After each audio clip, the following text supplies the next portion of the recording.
கிருஷ்ணகிரி அருகே உள்ள பைனப்பள்ளி கிராமத்தில் அமைக்கப்பட்டு இருந்த வாக்குச்சாவடி மையத்தில் மாவட்ட ஆட்சியர் திருமதி சரையு தனது வாக்கினை பதிவு செய்தார்.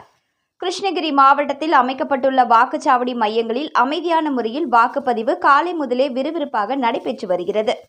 இதில் கிருஷ்ணகிரி அருகே உள்ள பைனப்பள்ளி கிராமத்தில் அமைக்கப்பட்டு இருந்த வாக்குச்சாவடி மையத்தில் கிருஷ்ணகிரி மாவட்ட ஆட்சியர் திருமதி சரையு மக்களுடன் நீண்ட வரிசையில் நின்றபடி தனது வாக்கினை செலுத்தினார்.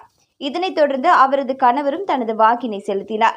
மேலும் கிருஷ்ணகிரி மாவட்டத்தில் அமைக்கப்பட்டுள்ள வாக்குச்சாவடி மையங்களில் வாக்குப்பதிவு குறித்த ஆய்வும் அவர் மேற்கொண்டார்.